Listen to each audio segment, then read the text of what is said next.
साधारण तौर पर जो धार्मिक लोग तुम्हें दिखाई देते हैं वे शास्त्र के बड़े पुजारी होते हैं।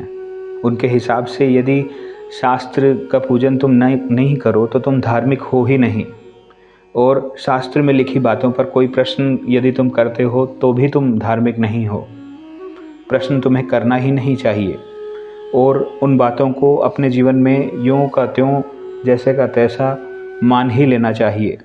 लेकिन शास्त्रों को समझने से पहले कुछ बातों का विचार आवश्यक है।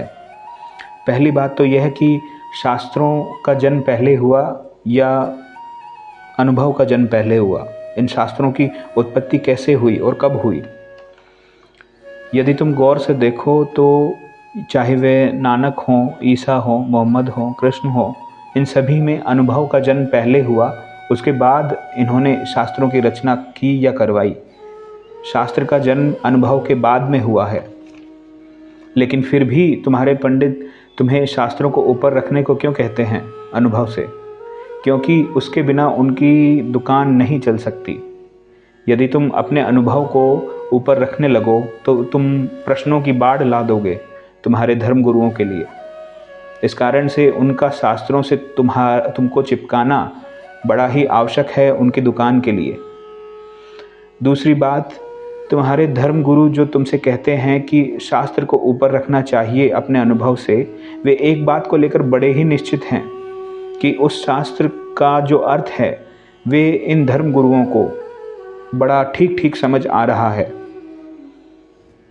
लिखी हुई बात का अर्थ कई ढंग से निकल सकता है, लेकिन जो ये बात कह रहे हैं, जो ये अर्थ निकाल रहे हैं, वह ठीक कैसे हो सकता है? इसकी प्रामाणिकता क्या है? तुम्हारे धर्म गुरु एक तरफ तो कहते हैं कि दूसरा कोई मोहम्मद पैदा नहीं हो सकता, दूसरा कोई नानक पैदा नहीं हो सकता, दूसरा कोई ईसा मसीह, कोई कृष्ण जन्म नहीं ले सकता। लेकिन दूसरी तरफ कहते हैं कि उनकी कही हुई बातें इन्हें समझ आ रही हैं। तो जब दूसरा कोई कृष्ण जन्मा ही नहीं तो कृष्ण की कही हुई बात तुम्हें कैसे समझ आ रही है? कृष्ण की बात तो कृष्ण को ही समझ आ सकती है। कृष्ण की बात तो पूरी पूरी अर्जुन को भी नहीं समझ आई थी। मैं तो तुम्हें सीधी साफ बात कहता हूँ, जब तक तुम्हारे अनुभव में शास्त्र ना हो उसकी थोथी पूजा करना तुम्हें बंद कर देना चाहिए। शायद इस रास्ते से तुम उस शास्त्र के ज़्यादा करीब हो, शास्त्र में जो शब्द रूपी सत्य छुपा है उसके अधिक करीब हो यदि तुम उसका थोथा सम्मान करना बंद करो।